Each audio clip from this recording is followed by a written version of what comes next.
Blue guys, today we will be talking about what if Naruto went back in time part 8. If you enjoy this video, please like and subscribe. Now let's begin. Hell Month was a tradition in Anbu. It was a solid month of harsh, grueling physical training and mental hazing of new recruits. Kakashi very much believed in Hell Month. It weeded out the weak, marked the strong, and acted as a bind the masks together in brotherhood. So with this belief, Kakashi set out to put his cute little genin through a hell month of his own. He was sure they hated him. The skies above him were hued a deep rich gray, and a cool breeze drifted through the forests of Training Ground 7. His soul-uncovered eye trailed his sweating genin as they finished their laps. Their chests heaved up and down in desperate need oxygen. Their legs quivered with exertion, and finally Sakura collapsed in exhaustion, no longer able to continue. Naruto and Sasuke stopped, picked her up with their hands, and carried her on their shoulders for another 2 laps before Sasuke collapsed as well. He waited for Naruto to run another 3 laps before he called for a stop. Then Kakashi leapt down from perch and landed without a noise. You 3 did well. Though, I think more laps may in order. They groaned in dismay. He looked at them, his deep brown eyes scanning over their small forms. They seemed absolutely exhausted. Sensei, can we please take a break? He acted as if he was thinking it over, then his eyes roamed over to them. It depends, how much do you value your lives? They seemed a little confused, and a little scared as well. His eyes looked up at the approaching clouds. It would start to rain soon. The light gray sheet of clouds had turned darker, far, far darker. It would seem training would end early today. You 3 are at a huge disadvantage. You're children in the world of teens and adults. You don't have the reach and stamina of grown adults, you won't have the chakra capacity, you don't have the physical strength and endurance. He sighed. In short, even if you are skilled, against older opponents your age and your size are your biggest weaknesses. My sensei taught me this when I was your age. In order to be as physically fit as possible, you can be average, or even above average. Mentally you're geniuses, physically, that's what I'm trying to change. But even if you reach the peak of the physical limit you can currently reach, you still need more. You need equalizers. He stopped to pull out a kunai. Weapons are one of those equalizers. When I was a child I had my father's chakra blade. It didn't make the battlefield level, but it did make the slope less steep. It saved my life more than a few times. These will do the same. They used the kunai to make a small cut on his thumb. He ran the bloody digit over the back part of his thumb and unsealed a scroll. He unfurled it, and white smoke puffed up. 3 weapons now lay on the scroll surface. A short sword, just barely a 1.5 feet in length, made of dark gray matted metal. It was double-bladed, its hilt made of a rich dark obsidian-colored wood. Next to it was a pair of gloves, thick leather-bound things with hardened balls of the same matte metal on the knuckles, and inscribed with a light patchwork of seals. Lastly, a brush set and 2 more scrolls, and a set of double-length kunai that also had the same metal. The other is chakra. He stopped to take a breath. Chakra and steel, those are the great equalizers in the ninja world. His eyes went back to the sky. The gray was all-consuming now. A deep dark hue, which not filled the sky and left nothing behind. The scent of rain filled the air. These are for you. He picked up the sword and handed it to Sasuke. Kenjutsu seems like it would sweet you. The blade is double-edged and made of hyperconductive chakra metal. It's capable of channeling both normal and elemental chakra. He picked up the gloves and one of the scrolls and handed them to Sakura. Physically speaking, you're the weakest of 3 of you, Sakura. That's nothing against you, you train just as hard as your teammates, but there are physical limits you just can't overcome, at least not yet. These gloves create a bastardized version of Tsunade-sama's strength technique. It's nowhere near her mountain-crushing strength, but it will give your opponents a surprise. The scroll is filled with Jinjutsu theory and a few beginner techniques. Your chakra control is almost perfect. Use it your advantage. He turned to Naruto last. The boy seemed expectant and excited. You shouldn't be messing around with Fuinjutsu, Naruto. The blonde brat smiled in response, but I don't think I can say anything to change that. So, here. He tossed the scroll towards the boy. That's intermediary Fuinjutsu. Conscious of its spiritual and moral heritage, the Union is founded on the indivisible, universal values of human dignity, freedom, equality, and solidarity. It is based on the principles of democracy and the rule of law. It places the individual at the heart of its activities by establishing the citizenship of the Union and by creating an area of freedom, security, and justice. Saratobi, the scent of sweetened tobacco filled the room. It was harsh and pungent, a duopoly and amp and dusky tobacco, and sweet burned fruit that mixed and overpowered the smells of everything it touched. It was a decent blend and went down smooth as he took deep breaths and let it fill his lungs to the brim. His eyes looked at the blonde boy that seemed rather bored sitting before him. Over the past year he'd spent unknown hours contemplating the blonde before him, wondering exactly how the boy would take the news when he finally revealed it to him. He'd expected anger, rage, depression and sadness. In truth, he hadn't known what to expect, but he'd know it would be emotional. Yet the boy before him could seem to care less. The revelation of his status as Demon's host had elicited no response. Nothing. I don't think you understand the gravity of the situation, Naruto-kun. The blonde child smiled back at him and took a deep sip of his drink. I do. And yet you don't seem to care. It's hard to act like I do when I really don't. The boy's eyes peered into his own. I'm not blind, Jai-san. Do you know that the seal appears when I funnel chakra? He had in fact not known that. The Sandaime suddenly found himself wondering how something as simple that had gone unnoticed by his Anbu. People have never liked me. I've noticed that for a while. Other kids won't play with me, merchants give me mean looks, and try to scare me away when I approach their stands. The matron at the orphanage seemed to not care about anything that happened to me at all. At first I figured it was something I did, Maybe I was bad and that's why people didn't like me. So I tried to act good, and I was good and no one cared. He stopped and took a breath. Guilt started to build up in him, and he forced himself to take a good hard look at the young boy. Then I figured it was something my parents did, Maybe they did something so horrible that people were mad at me because they couldn't be mad at them, but I tried to look and I couldn't find anything on them. He stopped and took a breath. So I figured it was something else? Something I couldn't know about, and I hated that I hated not knowing, and for a while I was angry. But then his large blue eyes stared out the large open windows. He seemed lost in thought for a few moments. How long have you known? The boy before him wasn't the happy-go-lucky child he'd seen multiple times over the past year and a half. It was the boy he'd only had glimpses of before, the boy Yoshino had seen, and Kakashi had suspected was there. It was the other face of Uzumaki Naruto, and a sense of dread started to fill the Hokage. Memories of his old student filtered into his mind. A few months, once I started working on storage seals, and realized that you could store chakra. That chakra was a form of energy, and that energy cannot be destroyed. It didn't take a lot. To store the Kyuubi you'd need a really complex seal. The seal on my stomach is insane. I've tried reading it, and I'm barely able to comprehend the structure. The whisker marks on my cheeks, the villagers' hatred, the fact that I was born on the same day the Kyuubi was supposedly killed. It's not hard to figure out, Jai-san. I was angry for a while, angry I'd been chosen, angry people hated me for nothing I had control over, angry for the injustice of it all. But I just stopped being angry, and when I did I realized I didn't care anymore. The villagers aren't important. I don't care what they think. My friends are nice to me despite the villagers, all I need is them, and I'm fine. He digested the boy's words. Naruto had known for a while, but even before then he'd known people hated him, had come to a conclusion that made sense with what little information he had. Not for the first time in his life, the Sandaime found himself wondering if what he was doing was the right thing. Again today he felt as if he was wrong, as if in the future he'd be regretting the choices he made this instant. Naruto-kun, sometimes leaders must make hard decisions. The Yondaime made one in making you a Jinchuriki. Sometimes leaders make mistakes as well, even when trying to do good. He left it open that he was speaking about himself. The boy nodded that he understood and he sighed. I can't undo what has been done. I know. Naruto-kun, wait, please. He looked back at the Sandaime. The boy seemed calm, not even perturbed in the slightest by all of this. If anything he seemed sad, maybe even felt pity. I want you to know that if you have any questions, if you ever feel like you need to speak with someone, I'm here. Naruto stopped on his way to the door. His small childish frame freezing. He turned around, blue eyes suddenly intense. I'll keep that in mind, Jiji. He closed the door and walked out the room. The Sandaime leaned back in his seat and took a deep long drag from his pipe. His tobacco was almost gone. Naruto-sensei, can we please go on a mission? It's been more than a month. His childish voice was as shrill as he could make it.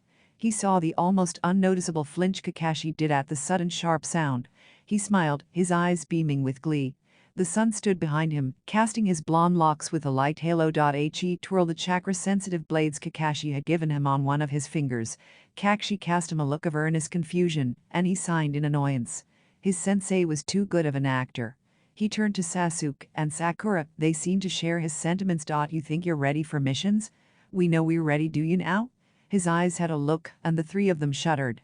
Kakashi was a slave driver. No, this Kakashi was a slave driver. This Kakashi was fresh out of Anbu and still had a host of problems to his name. His Kakashi had years to deal with his problems, years to calm down and vent and process his emotions. He liked his better, he always would, but this Kakashi was a better teacher overall. And a slave driver. We do. He held the confidence in his voice. He wouldn't be turned down. Well, there was a sudden pressure on him, like he'd suddenly become aware of exactly how heavy gravity could be. Next to him, Sasuke and Sakura were doing their best to stay standing. Kakashi's voice was like ice, a barren snowfield that held no warmth, only the harsh touch of cold, and a slow frozen death as mercy. Okay. And the pressure was gone. Kakashi's wide smile could be seen even beneath his mask. Follow me. They did. After a few minutes of light jogging, the small form of Team 7 appeared before the mission office. Without so much of a word, Kakashi pushed them in and the room became silent. Coincidentally, the Hokage sat behind his seat in the mission office today. It brought back memories of his first time in the mission office. It seemed like forever ago, even if it hadn't happened yet. Team 7 reporting for first mission posting, Hokage-sama. Kakashi seemed too happy, and he could tell it was making Sakura and Sasuke nervous. He turned to them, flashed a smile, and they smiled back. All would be well. Good. The elderly Kage smiled. There are currently 4 open mission choices. All D ranks, of course. Uprooting weeds from a garden, walking the new Inuzuka clan Ninken, babysitting, or helping the construction camp moves material for the day. Pay grade is rated at 150 yen for all activities. Kakashi looked at the 3. You'll be doing the work.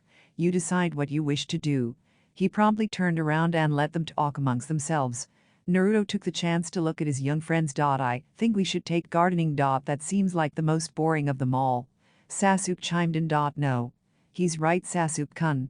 Think about it, babysitting? We're 6, no kids would take us serious even with these. She pointed to the headband around her head. It glistened in the sun. And the Inuzuka clan Ninken will be worse than any little kids we're going to be babysitting. Plus they get big as hell and strong as— and whoa. Where's the rest, you're thinking, aren't you? Well, this would be longer, but I'm in a slump and barely feel like doing anything, let alone writing. Over the past 2 weeks I've opened up this chapter and just stared at it for 15 minutes, only to say fuck and roll out of my calm chair into bed. That's happened at least twice a day for the past nearly 2 weeks. I just don't feel it right now. I've been in a bad mood recently. Sorry. Hopefully next ones will be longer. This chapter even feels forced, you know? It was supposed to be twice as long and introduce Niji and Lee. Maybe next time. Ugh. Damn. Imago nap. Yo, you know what? I need you guys' opinions of the story I've been working on for like a year now. It's just the first chapter, but I want to know what you guys think. It's just an idea, but I can't get it out of my head. The East Naruto village stank of the rancid smell of humans. It smelled of shit, of piss, of death and rotting meat. It was a rancid smell, a powerful overbearing odor that singed his nose and made him want to gag. For a moment, just an instant, he felt his stomach revolt. It twisted and knotted itself, and his lunch almost came hurling back up, so foul was the stench. He wanted to curse, to think, to believe that people lived in poverty like this. He took shallow breaths, both to settle his stomach and limit the overbearing, unbelievably perverse smell. He turned sky blue eyes to his mentor. The brown-haired man looked at him, an eyebrow arched in amusement. He seemed to be taking joy in Naruto's inability to keep his lunch. The smell. That's the smell of corruption, boy. That's what happens. The money and food that is taken from the people as taxes. He mocked the word, and yet Naruto could sense the hatred and vehement anger behind his tone. Is handed out to the lord and ladies, instead of being used to fix the roads, repair the sewers, keep the water running, pay the police force. His mentor laughed, his voice seeming loud, yet sounding small as he did so. Chengdu, is one of the oldest cities within the divided West. It's nearly 1,000 years old. Legend says the first men were born not too far from Chengdu. When the great black egg containing heaven and earth split, and Pangu, feeling suffocated, escaped, releasing into the world all that is in it today. Though I don't think anyone still believes in the myths. Naruto smiled. He loved it here, the legends, the myth, and the history. Seemingly everything here was ancient, everything had a story, and everything led back to another myth or legend or story. It was strange, this ancient yet new land. Strange to think a great ocean separated this world, this land, this continent from the one he was born on, and the one he fled from. Then his smile disappeared as the smell assaulted his nose once more. Chengdu is run by a local warlord called Jin Yunpeng.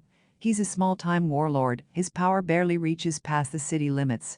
He's our first target. Naruto nodded in understanding, but still, he pulled his dark brown cloak tighter around him, doing his best to conceal his face.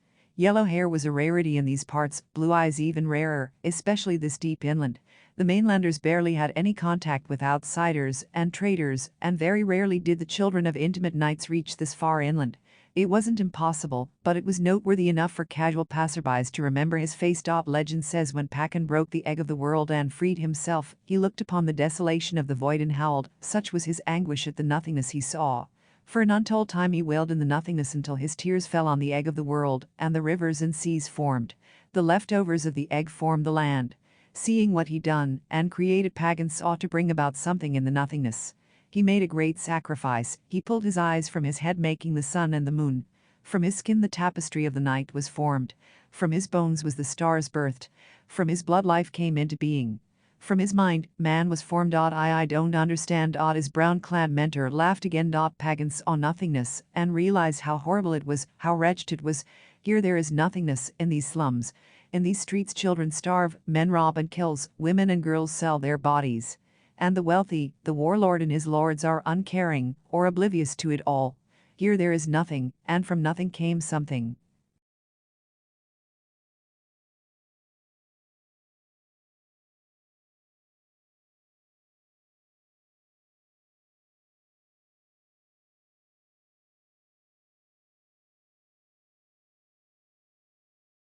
I still don't understand. He'd learned early on, unlike in Konoha, admitting he didn't understand was far better than wallowing in his own ignorance. The city is in desolation. The people, the common folk I mean, they go along with it only because things aren't too terrible yet. It may be bad, but in the scope of what they face before things are relatively good. Yet, as soon as things start to get worse, the mob will rise in anger as they are wont to do. When the mob rise, the heads of the nobles fall. Some of the noblemen understand and fear this, yet they can do nothing. That's where we come in. Me and you, young and old. Lashing was a man well past middle-aged. His hair was turning gray, his skin starting to wrinkle and tan from the sun of the summer's day. He was unusually old in the divided West, well past 60, and showed his age, his knowledge, and descent from royalty. His eyes were a deep dark brown, and on his face he held the land as ripe for revolution. Boy. And I think you could lead the way. Me, yes you. Naruto's response was an incredulous look. Lao Sheng laughed again. You have aspirations for greatness, you're young, and a natural-born leader even if you are rough around the edges. A hawk's cry drew Naruto and Lao Sheng's perspective skyward. It circled high overhead, its massive wings tipping on clouds before circling and swinging about in an arch. It cried once more and Naruto noted Lao Sheng's smile, then a third time, and Lao Sheng chuckled in excitement. Close friends are hard to find, Naruto. A good friend is a friend for life, keep that in mind. It kicked his horse, and it neighed in annoyance. Follow me. It swung its tail left, then right, before neighing once more. Zayashi bowed deep, to show her respect to her father, as she poured the rich mint tea. The luxurious smell emitted from where she was. She placed a bowl filled with honey next to him, and bowed once more at him. Zao, her father was once a strong man. She'd seen the old paintings, from when he was young, nearly 30 years before a general beneath the golden steed. Back then he'd been a young man of only 20 years, his face had been strong, his eyes bright. Now though those deep gray pits were tired, his hair was gray. Large bags and wrinkles marred a once smooth face. Thank you, daughter, your service is much appreciated. It is my pleasure, father. She hated this, the strict speech, the cold tone, the unfeeling nature with which he seemed to approach everything. It was hard to imagine he was the same man he had been when he was far younger, and she but a child. Back then he'd been kind, amiable, but it seemed that age had stricken him of his soft touch. She would have sighed, but in front of her father, that would have been shameful. Instead she bowed once more at him and went back to kitchen to retrieve the platter of food the servants had prepared. She walked on hard pale wooden floors, her feet carried themselves to the kitchen.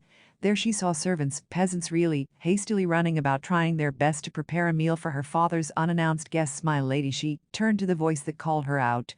It was an old woman, her face wrinkled. Yes, we're out of rice, my lady. We can't, out of rice? She frowned at that. Her father had ordered 150 kilos of rice be delivered just the week before.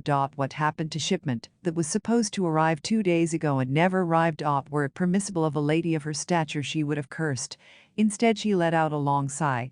The old worker lady seemed scandalized by her behavior, but for now Zashi decided it best to ignore her.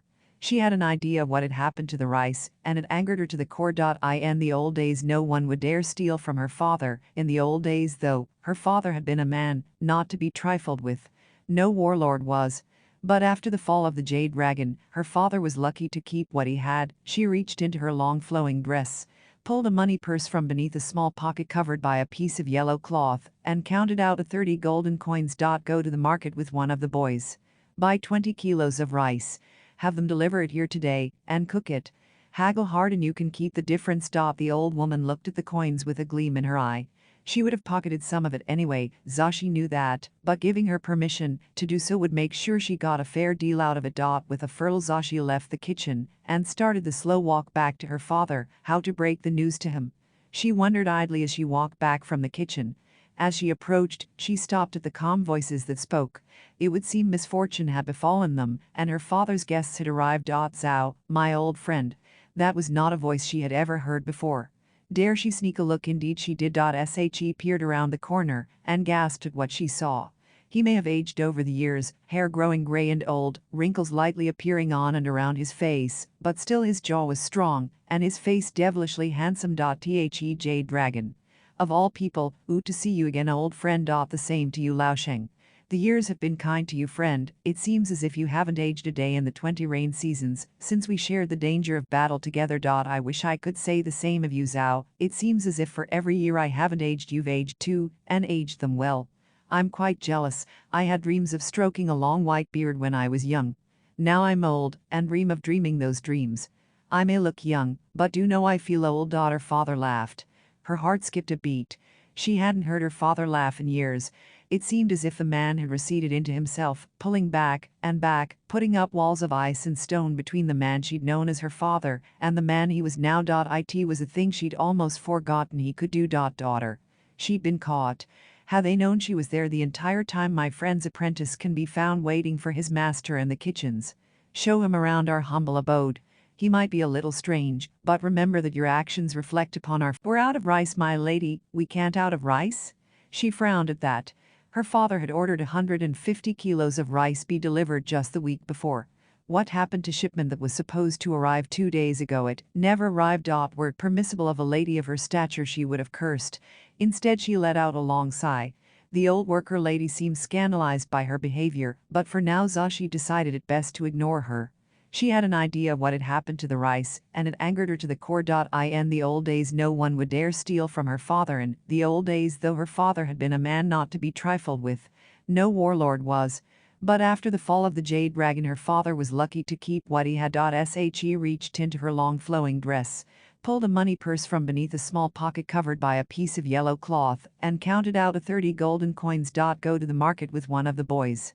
Buy 20 kilos of rice. Have them deliver it here today, and cook it. Haggle hard and you can keep the difference. The old woman looked at the coins with a gleam in her eye. She would have pocketed some of it anyway, Zashi knew that, but giving her permission to do so would make sure she got a fair deal out of it. With a furl Zashi left the kitchen and started the slow walk back to her father, how to break the news to him. She wondered idly as she walked back from the kitchen.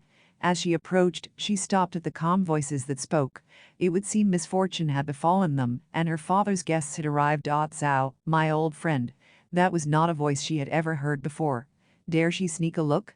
Indeed she did. She peered around the corner and gasped at what she saw.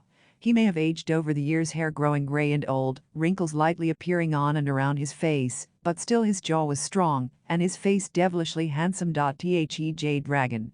Of all people, to see you again, old friend. The same to you, Lao Sheng. The years have been kind to you, friend. It seems as if you haven't aged a day in the 20 rain seasons since we shared the danger of battle together. I wish I could say the same of you, Zhao. It seems as if for every year I haven't aged, you've aged too, and aged them well. I'm quite jealous. I had dreams of stroking a long white beard when I was young. Now I'm old and dream of dreaming those dreams. I may look young, but do know I feel old. Her father laughed. Her heart skipped a beat. She hadn't heard her father laugh in years. It seemed as if the man had receded into himself, pulling back and back, putting up walls of ice and stone between the man she'd known as her father and the man he was now. It was a thing she'd almost forgotten he could do. Daughter. She'd been caught. Had they known she was there the entire time, my friend's apprentice can be found waiting for his master in the kitchens. Show him around our humble abode. He might be a little strange, but remember that your actions reflect upon our family. As you wish, father. Her face flushed red as she walked to the kitchens. That had been tactless. The act of spying. As she approached the kitchen, the murmurs of the kitchen staff could be heard. The yammering women could be heard even from here. They seemed uncannily excited about something, and their excitement intrigued her. As she approached the kitchen, her anticipation built until finally her stomach was queasy with a slight hint of unease. Was he perhaps grotesque? A monster of unspeakable hideousness? A beast parading as human, with sharpened claws for hands and a twisted gnarled mouth. A thing covered in scars and skin like leather. Well, she knows soon not. Finally she reached the door that led to the kitchen. She paused for a moment, composed herself and slid the door open. He was not a monster, far from it. As far from as perhaps it was physically possible to be. His hair was golden sunshine. His eyes were captured skies. His face was handsome. For a moment her took her breath away. On his cheeks were 3 pairs of shallow scars that made him look wild when combined with his blonde spiky hair. Hello. His accent was queer, spoken in the manner of the port cities. So then that explained the hair and the eyes.